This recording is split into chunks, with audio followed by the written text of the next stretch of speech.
Армысыздар қымбатты достар, эфирде Жастар радиосының бітпейтін оқиғалар подкастының кезекті шығарылымы. Бүгінгі шығарылымда біз пікірсайыс өнерінің қызықтары туралы арнайы қонақтарымызбен сыр шертіп сөз қозғайтын боламыз. Бағдарлама жүргізушісі мен Абдихан Ақбота. Ендеше көп созбай қонақтарымызбен таныс болайық. Қош келдіңіздер, өздеріңізді таныстырып өтсеңіздер. Рахмет, қайырлы күн. Менің есімім Әуешев Аманжол, Болашақ пікірсайыс орталығының 2022-2023 жылдар аралығындағы төрағасы боламын. Қайырлы күн. Есімім Құнанбек Жеңіс, Болашақ пікірсайыс орталығының аға буыны, республикалық дәрежеде дебат ойындарының чемпионы. Көп рахмет. Жалпы бұл кісілер Шымкент қаласындағы Болашақ пікірсайыс орталығының ең үздік спикерлері. Ендеше алғашқы сөзімізді былай бастайық. Жалпы дебат деген кезде әркімге әртүрлі нәрсе еске түседі.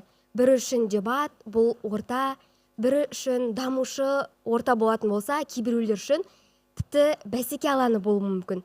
Жалпы сіздер үшін дебат деген не?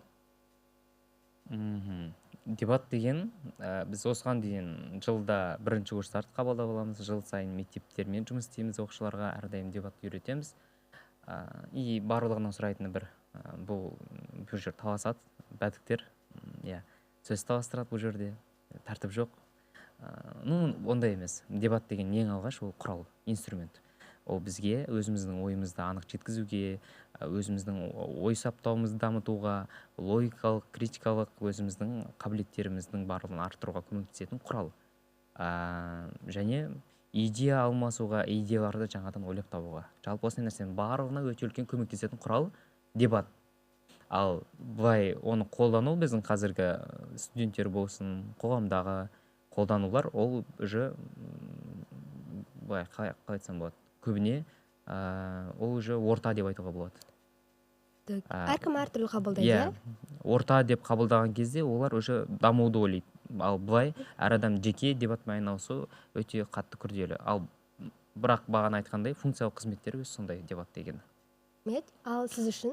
Бағана айтылғандай қоғамда әртүрлі теріс немесе білмейтін адамдардың пікірлері өте көп. Ол кез келген дүниеге бар деп ойлаймын.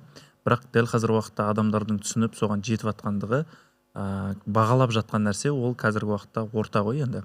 Ол бизнесмендердің ортасы болсын, оның нәрсені қатты бағалайды қазір уақытта адамдар.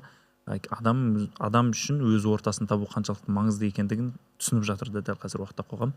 Енді мен де солай айтар едім, дебат ең мықты орта деп.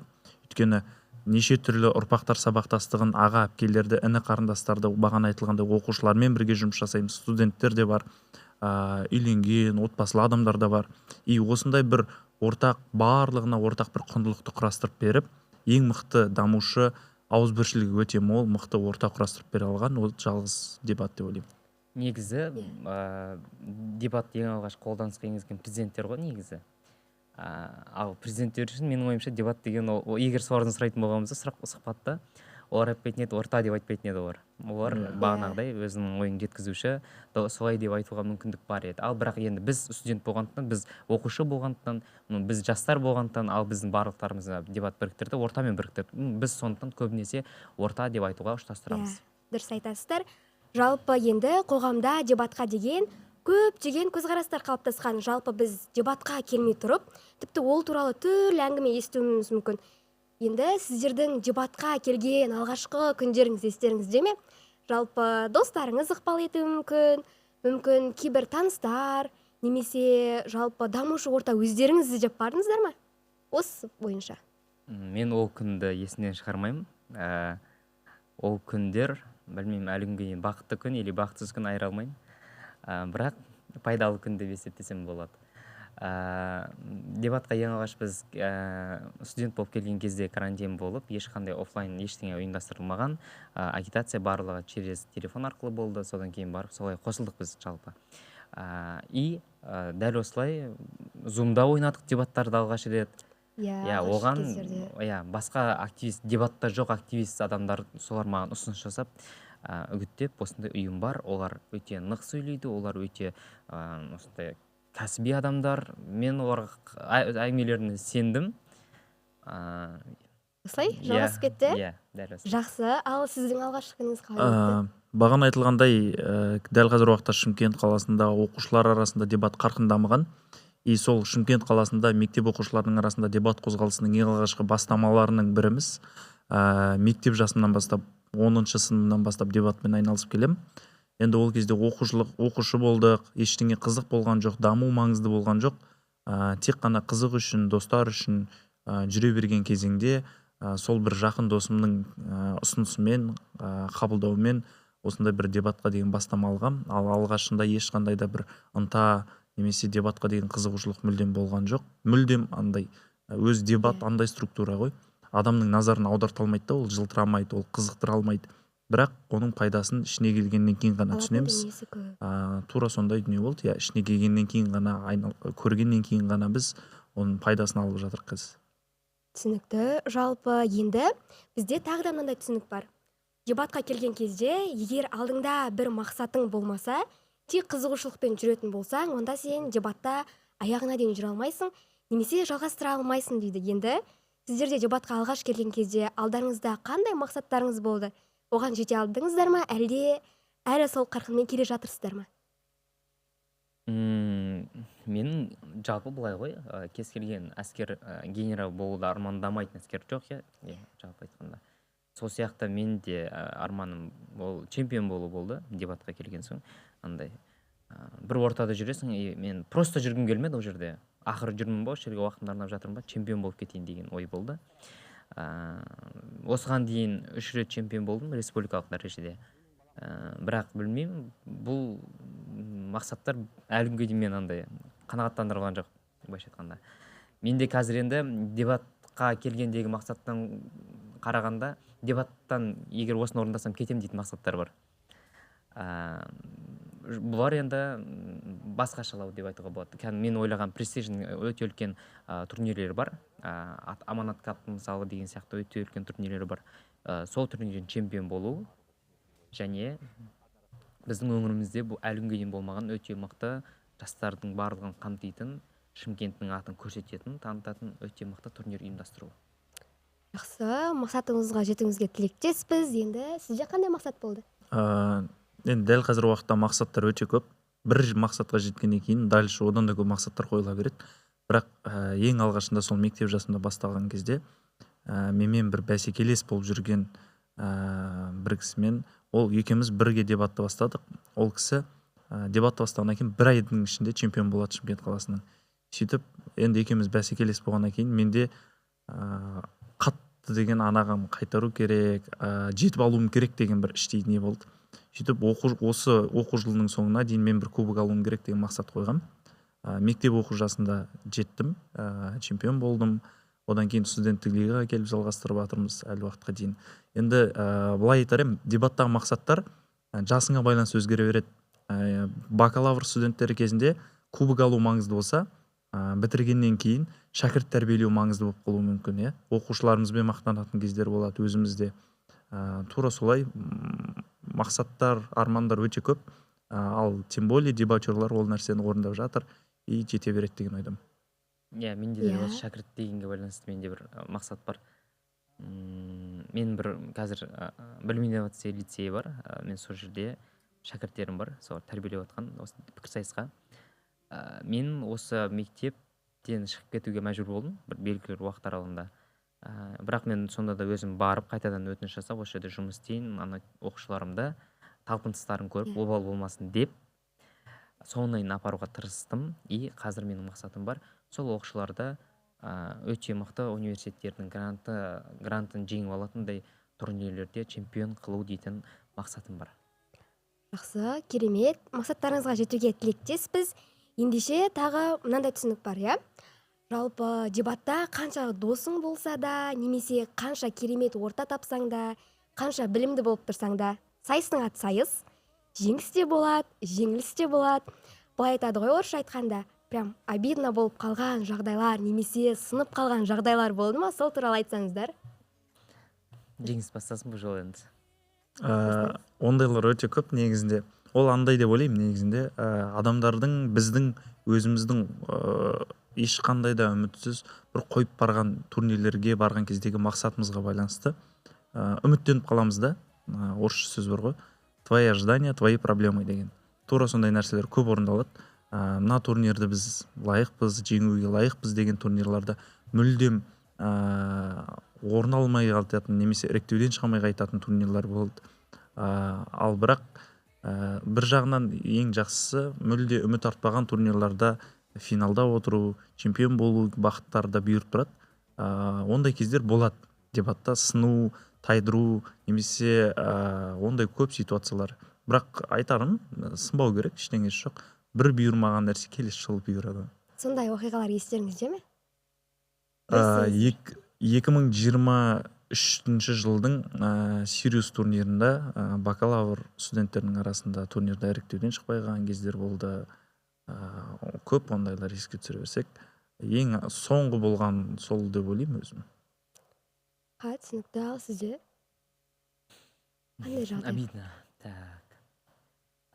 Сол бағана айтып отқан Сириус деген Туран университетінің ұйымдастырған Сириус Кап турнирінде, бакалаврлер қатысатын турнирде өте қатты обидно болды маған. И ол биыл да қайталанды, басқаша образбен қайталанды. Былай, в общем. Сол турнирде мен іріктеуден өтпей қалғанбыз, екеуміз бірге ойнағанбыз. Іріктеуден өтпей қалдық. Сөйтіп түн бойы дайындалған жоқпын. Өтпегеннен кейін дайындалмайсың, болды ғой. Болды, ертең ұйықтаймын, ертең қыдырамын деген планмен ұйықтайсың.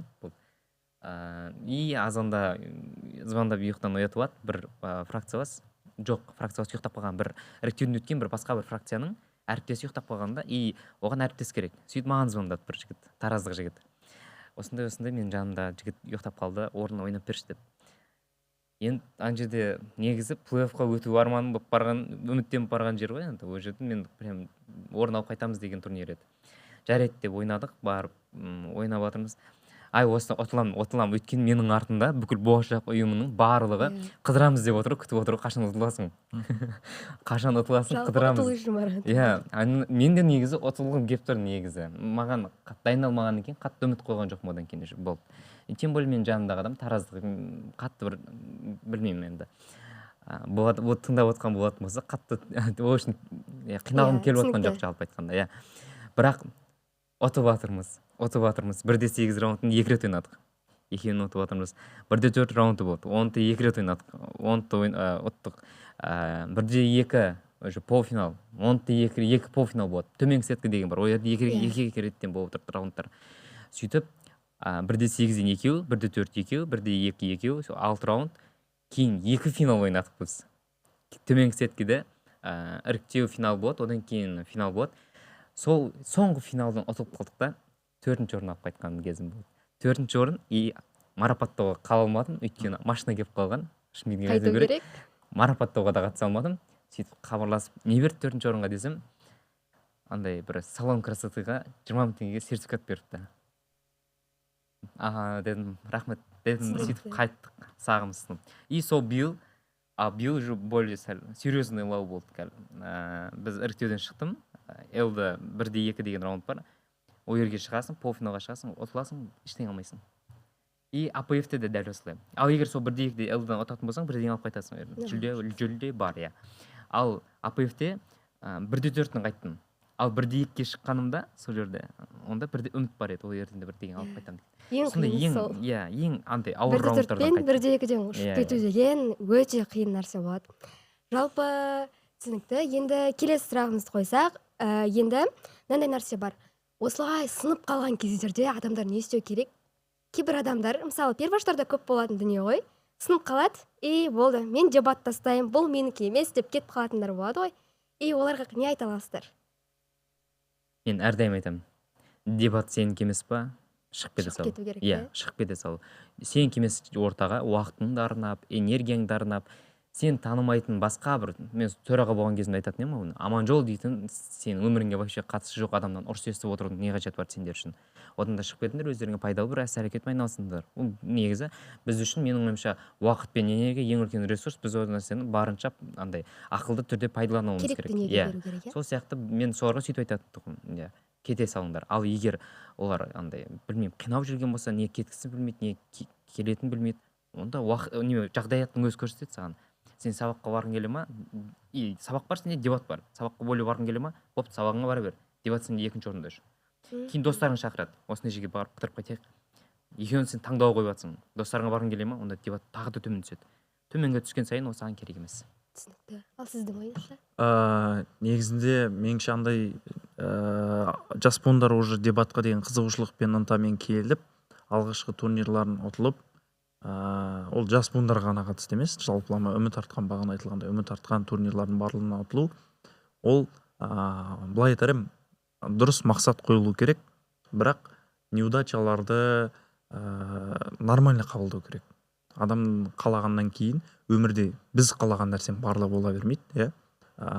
Бүгін бұйырмаса ертең бұйырады. Жалпылама ең сол сәт үшін ең қайырлы дүние болады біз үшін кез келген дүниеде.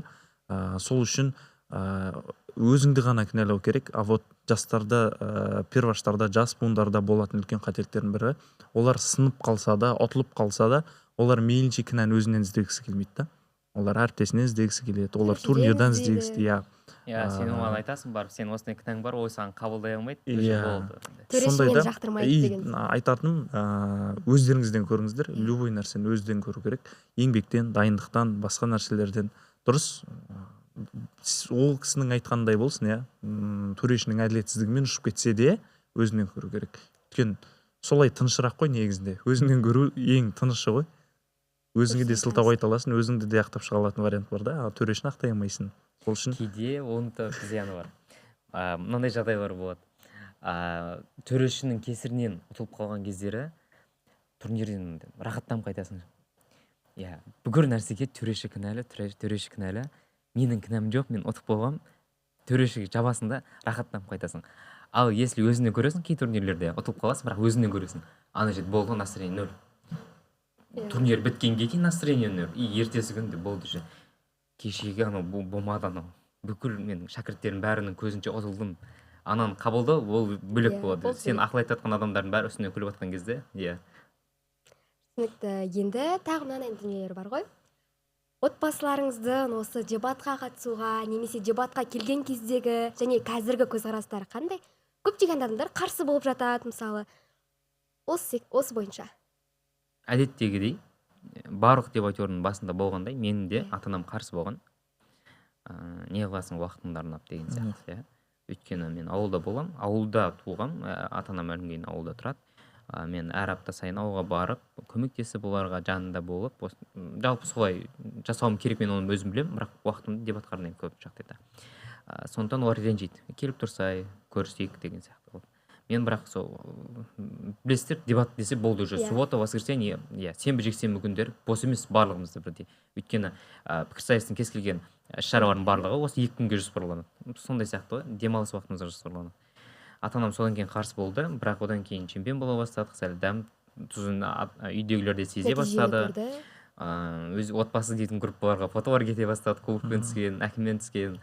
Болды, одан кейін саған еркіндік берілді. Қазір менде ешқандай қысым жоқ.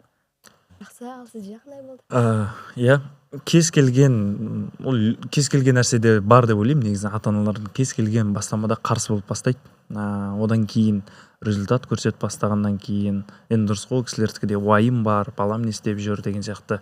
Әр суббота, воскресенье әр Қазақстанның қалаларында сандалып жүрсін да, мысалы. Ол кісілердің уайымдауы ол логичный нәрсе. Бастамасында қарсы болды, әке-шешем де қарсы болды, қойсай, басқа тірлік істе, оқуыңды оқы деген сияқты нелер көп айтылады. Бірақ уже сәл результат көрсетіп бастағаннан кейін мен сол кезде ренжитінмін. Маған неғып поддержка бермейді. Өйткені мен іштей білемін да, мен осы ортаның адам екенімді, мен осы яқтан ғана бір қуанышымды, өзімнің достарымды, ортамды таба алатынымды білем. Неге маған осындай бір қолдау көрсетпейді деп ренжитінмін. Бірақ сол бір уайымның, әке-шеше болғаннан кейін, ата-ана болғаннан кейін уайымның ол түсінікті. Бір күн батысқа кетіп қаласың, әр апта келесі апта неде болып отырсың, Түркістанда болып отырсың, келесі апта Астанаға кетіп қаласың деген сияқты. Ол кісілердің уайымы түсінікті. Бірақ дәл қазір уақытта соңғы 2 жылда өзім қатты қуанам. Әлі уақытқа дейін сол кезіндегі мені ең бірінші дебатты бастаған кезде қойсай балам деген ата-анам дәл қазір уақытта кез келген достарына болсын, өздерінің ағайындарына болсын, мен мақтанып республикалық дәрежеде чемпион бұл жігіт деп айта алатындай деңгейге жеткенімнің осы бір дебаттың арқасында и дәлелдей алдым ғой главный ол кісілерге. И осы ол кубоктар басқа нәрселер емес, именно ата анаңның мынау бала ғой кеше деген әңгімесі, чемпион болып жүрген мен балам ғой деген әңгімесі қайда қуантар. Дұрыс айтасыздар. Жалпы қуаныштымыз бұл үшін. Енді тағы да мынандай нәрсе бар. Студенттердің арасында өте үлкен, әсіресе түлектердің арасында көп кездесетін дүние. Университетке алғаш келген кезде ожидание және реальность деген нәрсе болады. Сіздердің бастарыңызда қалай болды бұл дүние? Менде ожидание реальность өте қарапайым, өте қалай айтуға болады, солидно деген бар ғой, орысша айтқанда. Кәдімгі өздерінің бір мәдениеті бар, сондай дебатер деген сондай деп сезілетін тұғын. Ол кезде мен көргендер сондай адам, табиғаттар сондай мүмкін, жалпы сондай ұйым ретінде болашақ пікірсайыс орталығы сондай көзқарас қалыптастырды маған. И дебаттың өзі де маған, дебаттан негізі қатты айырмашылық жоқ. Дебатты мен қалай көрдім, әлі күнге дейін дәл солай. Бірақ адамдардың оны қабылдауы мен адамдардың оны ұстануы өзгеше, өте өзгеше.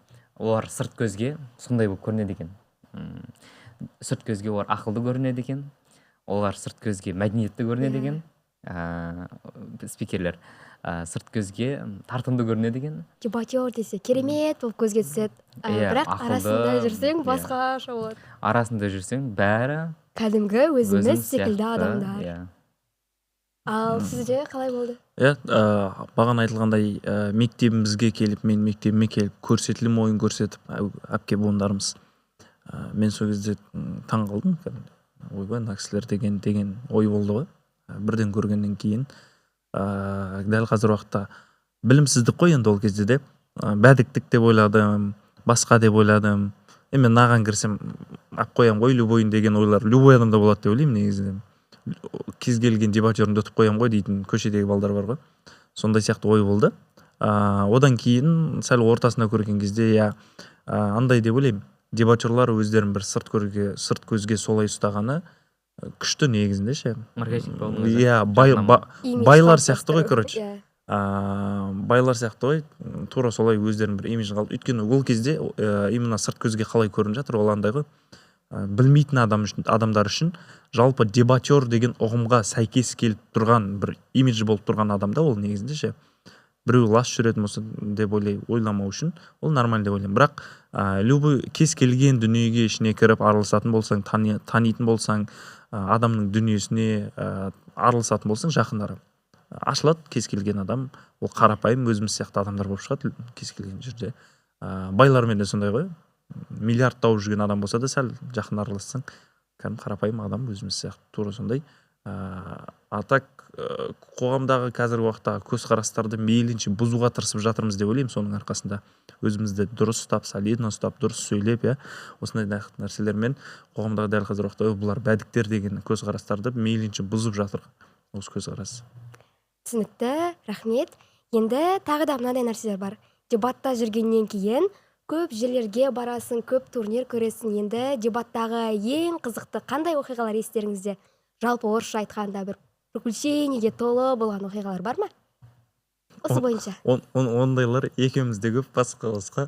Ең алғашқы фракциялас болып қосылған кезден бастап басталған ол нәрселер. Бір екеуін айтып берейін. Сөйтіп ойда жоқта мен негізі бармайтын тұғым. Аманжолдың өзі баратын турнир тұғын. Бұның әріптесі білмеймін, белгілі себептері келе алмай қалды. Сөйтіп бұл маған айтады, 2 күн бұрын ба қателеспесем маған айтады, ойнайық, басқа. Менде ештеңе жоқ, давай ойнайық. 1 күн бұрын кешке айттым ол. Даже сондай болды. Сөйтіп 2 билет алып қойған уже. Тем более билет менің атымда емес, пойыздағы билет ше. Турнир батыста болайын деп тұр, Ақтөбе қаласында. Одан кейін болды деп неғылып пойыздың уақытысын мен көріп, ол жаққа мен пойызға кешігіп қалып, Шымкенттегі рейсіне кешігіп қалып. Оны мен айтайын мен пойыздан уже уақытты 12-де жүру керек, мен 12-де уже пойыздың ішінде отырмын. Одан алдым сәл 10 минут алдым, хабарластым, қайырдесің, кеп қалдым уже, немеге ждвазға кеп қалдым, барған кірем деп. жарайды, ішіне кірдім, уже пойыз жүргеніне бір 2 минуттай ма 5 минуттай ма қалды. Сөйтіп қай жердесің нақтысын айтшы, үлгере аласың ба үлгере алмайсың ба білейік. Үлгере алмайтын болсаң не қылайық дедік, сен басқа жерде міне сал. Жоқ, үлгерем. Жарайды, пойыз жүруді бастады. Болды, үлгере алмайсың деп хабарлассам, болды, как раз Самал базарының жанында келе жатыр едім. Осы жерден Түркістанға міне салам дейді ғой. Мен как раз Самал базар, одан 5 минут алдым, кеп қалдым деген әңгімемен мен ұйқастыра алған жоқпын жерден логиканы. Бірінші оқиғамыз сондай болған. Мен сөйтіп, ол барудың өзі тағы бір оқиға болды. Негізінде мен асығып тұрмыз ғой енді. Мен пойыздан жылдан баруым керекпін. Мен машинамен Түркістанға таксимен Самал базарға түсіп, сразу такси іздеп, болды інім отыра бер. Соңғы адам қалды, сен ғана қалдың. Сен отырсаң жүреміз деп отырғызып алатын таксистер болады. Тура сөйтіп тағы артынша 3 адам іздеді. 3 адам іздедік. Сөйтіп 3 адам отырды. Таксистпен бірге мен іздеп жүрмін ана жерде. Отырғызды. И мен главный ойладым, таксистке ескерттім. Мен кешігіп жатырмын, пойызға кешігіп жатырмын. Мен үлгеруім керек. Өйткені пойыз Арыс арқылы жүреді, Арыс қаласы арқылы жүреді, и мен үлгеруім керек. Ол примерно 2 сағатта барады, мен 1,5 сағатта баруым керек. Болды деп келісті такси. Сөйтіп, енді отырған кезде қасымыздағы жолаушылар апалар болып шығады, әжелер, үлкен кісілер, ауру, денсаулығы қиындау кісілер. Мен қаттайда деп жатырмын, кешігіп жатырмын, аға кешігіп жатырмын, қаттайда. Қасында апам отыр, қаттайдасаң түсіп қаламын қазір, ақшаңды бермей қой деп қасында апам отыр. Екеуміз жарысып сөйтіп, апа мен кешігіп жатырмын. Қай дейін кешіксең, мен арғы дүниеге кешігіп жатқан жоқпын деп ол кісі бастады. Сөйтіп ақыр дегенде мен жетіп, Түркістаннан отырып кеткем. Тура сонда бір батысқа баратын бір оқиға болды. Тағы Аманжол екеумізде. Негізінде бұл уже бағанағы Ақтөбе қаласы болса, бұл Атырау қаласында. Негізінде турнирға бармайтын болғанбыз. Негізінде. Негізі бармайтын. Негізі бармайтын болғанбыз. Бар осылай басталады. Сөйтіп, аяқ асты баратын болып қалдық. Уже пойызға да билет жоқ, самолетқа студент біз ақша жоқ. Не істейміз? Жолмен шығамыз. И біз ойладық, Шымкент қаласынан Алматыға барған сияқты бір спальный салон алсақ жақсы деп. Түркістан қаласымен бірге шығамыз. Түркістандық дебачер спикер жігіттер қыздар бар. Сол кісілермен бірге шығамыз. И тапқан жалғыз жолымыз сидячий автобус болады, отырып баратын. И ар жаққа жол 38 сағат, қателеспесем. Жоқ, 38 емес, 48 сағат қателеспесем жол. Жоқ, 48 емес, 48 берді. Через ол жол былай жүреді. Ақтөбеге барады, Орал арқылы айналып Атырауға барады ол, неше жол. Сөйтіп біз үлгермейтін болып қалдық. Турнир ертең азанда, біз әлі жолда келе жатырық. Арал қаласына бір тоқтады, мына жаққа бір тоқтады. Ең қиын поездкалар, тем более отырып барасың. 38 сағат бойынша. И көктайғақ бар ол кезде. Еще қыстығын ол жерде. Жай барады. Сөйтіп, Орал арқылы баратын білген екен, біз үлгермейтініміз түсіндік та. Біз Ақтөбеден түсіп, тағы да бөлек такси жалдап, 2 сағаттың ішінде біз Атырауға қарай барғанбыз. Сөйтіп 2 пересадкамен барғанбыз. Ол кезде қыс, суық дала деген сидячий автобуспен отырып, әрең дегенде жеттік. Бірақ шүкір айтып жатқан ең бағанағы екеуміз айтып беріп жатқан ең қиын деген, естен кетпейтін деген оқиғаларымыздың барлығы жақсы нәтижемен аяқталған оқиғалар бәрі. Бір ақтап алатынымыз сол болып тұр негізінде өзімізді. Жақсы, қызықты оқиғалар көп өтті бастарыңыздан. Енді жаңа айтып қалып жатсыздар ғой. Бүкіл нәрсе біздің бірге басымыздан өткен деген. Енді сіздер қалай фракция болып бірін-біріңіз таптыңыздар? Жалпы ылғида Фемида деген атпен шығады екенсіздер. Осы бойынша айтсаңыздар. Сол бағана Ақтөбеге баратын турнирде ең алғаш рет фракция болып құрылдық. Оған дейін мен бірінші курсынан бері осы ұйымға мүше болсам, Жеңіс екінші курсында қосылған. Ал бұл оқиға бізде екінші курста болды. Жеңістің қосылғаны бір ай болған кезде, қателеспесем. Вот сол кезде қосылып бастадық. Сол кезде бірінші турниріміз бірге ойнаған. И Фемида деген ат сол кезде екеуміз қойдық. Ал оған дейін негізі мен бірінші курсында Фемида деп басқа бір адаммен бірге шығатын.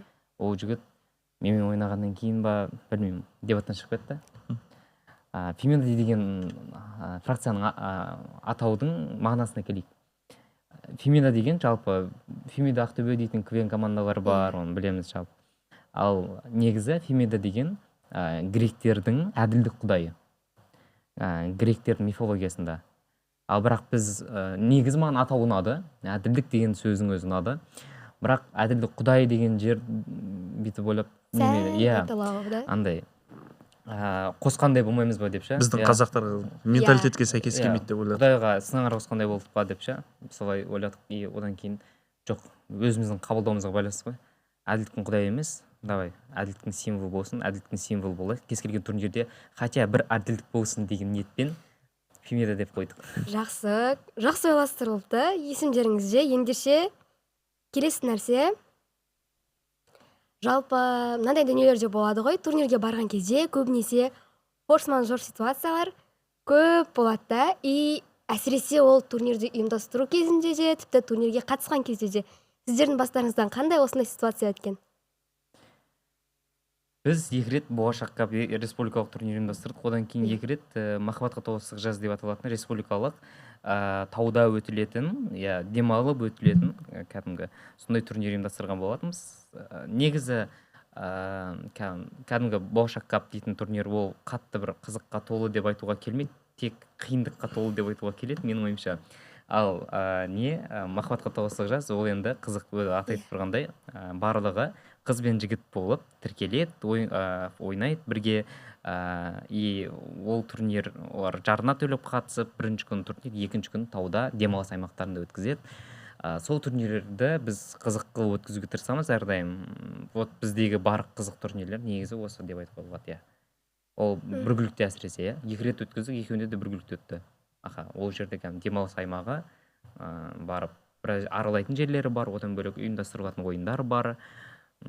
Ал кешке финал ойындары болады. Ол кезде оның аурасы бөлек енді. Вот біз барынша солай басқа өңірлердегі пікірсайысшыларды Шымкентке тарту мақсатында ұйымдастырамыз. Түсінікті. Жалпы андай ғой, әрбір ұйым, әрбір университет бір өзінің турнирін ерекше қылып атап өткісі келеді кез келген моментте, кез келген жерде. И әр турнир ерекше бір форматта болады. Кейбіреу жапон стиль форматы, француз стиль форматы. Соңғы болған турнирларымызда футбол форматы алдағы уақытта келе жатқан. Осындай сияқты әртүрлі форматтарға ерекшелендіреді. Бірақ осы бағана атап өткендей махаббатқа толы жаз деген сияқты тек Шымкент қаласында ғана атап өтілетін жаздағы, негізінде жазда дебатерлар демалады, бүкіл оқу орындары демалады. Жазда өтілетін турнирда ол дебатерлардың дебатқа дегенде махаббатын көрсетеді деп ойлаймын. Негізінде жұрттың бәрі демалып жатқанда сен дебат ойнап жүрсің, тем более Шымкент қаласына келіп. Осында бір жақсы, бір жағынан да маркетинговый ход ретінде қабылдастыруға болады. Ыстық күні Қазақстан ең ыстық жерінде. Тауға шығарып, Алматының ғана тау емес, бізде де тау бар екендігін көрсетіп, табиғатымыздың бар екенін көрсетіп, ұйымдастырған турнирлар ұйымдастырумен қызық қой, өзіңнен өтетін турнирлар ұйымдастырумен қызық, ал баратын турнирлар оқиғалармен қызық. Дебатта қызық емес деген момент болмайды негізінде. Баратын турнирлар квартирамен әртүрлі проблемалар болуы мүмкін, ойындар барысында немесе біреуді ұмытып кетеміз деген сияқты ғой, көп қой заттар. Ұйықтамай дайындаласың ертесі күні. Топ қаласың. Масадан құсап жүресің. Табалсаң әрқайсысынан әйтеуір бір плюс бар. Ұйымдастырушылықта да өзінің бір қиналатын орындары бар. Жүгіресің 3 күн, бір апталап, қарар шығару, оған дейінгі теп жариялау деген сияқты дүниелер өте көп. Ұйымдастырғаннан гөрі андай тойдың болатыннан болатсыз қызық дейді ғой, тура сондай нәрсе ғой турнир ұйымдастыру. Ал барған турнирларда оқиғалар, жолдағы қызықтар, бағана айтылып жатқан сияқты ондай оқиғалар өте көп. Әр нәрсенің өзі бір дебатқа барған оқиғаның барлығы есте қаларлық. Барлығы қызықты естелікпен қалған. Енді дебатта тағы мынандай дүниелер бар да. Жалпы мен мойындайтын немесе мойындамайтын деген адамдар бәрібір болады, адамның ішінде де болсын болады. Енді сіздердің мойындайтын топ 5 спикерлерді атап өтсеңіздер. Мен осыған дейін осындай сұрақ болса, мен айтатыным жоқ деп, ондай мойындау деп ондай нәрсе жоқ менің ойымша. Біреуді мойындаймын, біреуді мойындамаймын. Сен по-любому біреумен түсесің, сол мойындайтын адам болса да. Сен оны жеңуің керек боласың. Ал егер мойындайтын адам болатын болса, оны жеңгің келмей тұруы мүмкін. Может, сенде или болмасам сенде бір шекаралар болуы мүмкін, одан қорқуың мүмкін. Сондықтан мойындау, мойындамау деген қатты маңызды деп есептемеймін жалпы. Ал бірақ жарайды, сонда да сұраққа жауап берейік. Бес топ пікірсайысшы, иә, 5 спикер. топ 5. Ең алғаш айтатын адамым бұл Абылайхан дейтін кісі бар. Зиялы қазақ пікірсайыс, Палмағанбетов. иә, Абылайхан Палмағанбетов. Алматы қаласында Қазақ ұлттық аграрлық университетінің түлегі, қазір қателеспесем Астарлы ақиқат бағдарламасында жұмыс істейді. Иә, сол кісі өте мықты юмормен пікірсайысты екеуін бірге араластыра алған адам. Мен ондай пікірсайысшыны одан кейін көрген жоқпын әлі. Өте мықты. Мен ойлаймын, алда 10 жылдықта тағы болар ма екен, болмас па екен дедім. Иә, одан кейін барып тағы Жазира дейтін кісі бар. Ол бізде Қазақ ұлттық университеті бар ғой, Әл-Фараби атындағы. Сол университеттің түлегі, ол да өте мықты кісі. Кейін тағы аз болса сонымен айта сал. иә, сол осы екеуін Жалпы айта екеу, салайын. иә. Ал сіз үшін? Андай ұнату немесе андай ғой, ойынның стильдері ұнайтын деп айтайық, иә. Мен пір тұтқандай емес, бірақ ең алғаш көргенде вау деген бір көзқарас қалыптастыратын спикерлер. Ол бірінші Дастан Аққожа. Ойыны өйткені мен оқушы кезімде алғашқы көрген студенттім болды да, ойынын көрдім, алғашқы студенттің ойынын көрдім. И ол ойын естен кетпейді. Шымкент қаласында ойнаған ойына. Өте қатты ұнайтын ойыны. Одан кейін Мирас, фамилиясын білмейді екен, Түркістан қаласының спикері, тоже өте мықты спикер. Құспанов. Құспанов, иә. Құспанов Мирас. Болдау. Түсінікті. Қатты ойнайтын, кәдімгідей андай ғой, сәл логикаларына айтқан сөздерін кеше бір күн өткеннен кейін барып түсінетін сөздер болады ғой, бір сондай сөздерді айтатын адамдар да. Былай жазайық та, негізі бұл сұрақ кейбір пікірсайысшыларға дейтін бір дұрыс емес нәрсе болып қалуы мүмкін, сондықтан артын әдемілеп жауап кетейік. Мықты пікірсайысшылар өте көп мықты пікірсайысшылар Шымкент қаласында да, басқа аймақтарда да бізбен қатар, бізден кішкентай да мықты пікірсайысшылар өте көп. Бірақ именно бұл жерде біз айтып жатқан адамдар, бізге әр пікірсайысшының ерекшеліктері бар. Дәл осы ерекшеліктеріне байланысты бізге ұнаған пікірсайысшылар деп айтайық, мойындаған деп айтуға білмеймін, ол қатты маңызды болмайтын сияқты ешкімде. Жалпы ерекшелігімен көзге түскен пікірсайысшылар деп атайық, иә? Жалпы рахмет. Енді соңғы былай сұрақ қояйық. Дебат жалпы адамдарды өмірде неге баулайды? Осы сұраққа жауап кетесіздер. Неге баулайды? Иә. Мақсатты дұрыс қоя алуға, жету жолына, жалпандай ғой, бір өмір ретінде қарастыратын болсақ, дебатта да өзіндік бір өмір бар. Ол қысқа, ол бірақ соншалықты қызықты. Осы кәрінді шынайы өмірге дымілмей келетін болсаң, дебатқа да тура сондай көзқараста келесің негізінде. Бірақ мақсат қоюды үйретеді, негізгісі жету жолы, және мақсаттарды андай ғой, адамдарды дамытатын негізгі қасиеттер бар да дебаттың. Ол логикалық ойлау, ол критикалық ойлау, ол сөз шеберлігі деген сияқты әртүрлі нелер дамытады, қасиеттер дамытады адамның бойында. И осы бір мектептен өткеннен кейін сен оны өмір бойына азық қылып қолдана аласың. И осы нәрсені түсіндіреді деп ойлаймын. Өзіңе адамда мынау біздің ортамыздағы кез келген дүниеден плюс іздей алуды, және өзінің ортасындағы өзіне қажетті мен қажетсіздерді ажырата алуға үйретеді деп ойлаймын. Негізгі алатын пайдасы осы сияқты. Рахмет. Ал сіздің ойыңызша? Менің ойымша дебат тек тыңдауға үйретеді. Ал ар жақ қарай сөйлеу әркімнің қабілетіне байланысты. Кейбір адамдар бар, тұтығып сөйлейтін адамдар бар, пікірсайысшылар. Ол оның табиғаты болуы мүмкін. Кейбір адамдар болуы мүмкін тұйық, өте қатты тұйық, бірақ пікірсайыста мықты нәтиже алған сөйлеуге. Ол бәрібір ол сөйлей алмайды негізі көп жерлерде ашық. Сондықтан бұл нәрсенің барлығы адам табиғатына байланысты, сөйлеу болсын, басқа болсын. Ал бірақ именно өзіміздің қабылдауымыз бар ғой адамдардың. Дебат осы қабылдауымызға тыңдаумен өте үлкен пайдасын тигізетін сияқты. Өйткені адам қазір тыңдау деген нәрсе өте үлкен мәселе, жастарда болсын, адам кез келген қоғамда болсын, иә. Былай кеңінен қарайтын болсақ, халықтың мұң-мұқтажын тыңдамай жатқан билік бар. Құқығы тапталып жатқан азшылықтар бар, меньшинство қоғамда болып жатқан феминистер болсын, иә, ЛГБТ болсын. Осындай адамдардың ой пікірін тыңдамай жатқан халық бар. Сол сияқты тыңдау менің ойымша өте маңызды, и дебат осы нәрсеге өте үлкен жетістіктерге жеткізе алады осы салада. Жалпы көп рахмет.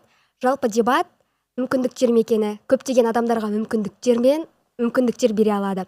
Өмірде көптеген біздің кейбір таңдау жасауда, немесе шешім шығаруда, осы секілді көптеген таңдау жасауда көмек бере алатын өте үлкен құрал. Ендеше бүгінгі эфирге қонақ болып келіп, шақыртуымызды қабыл алып, ерекше естеліктермен бөліскендеріңізге көп рахмет. Келесі эфирде жүздескенше аман сау болыңыздар.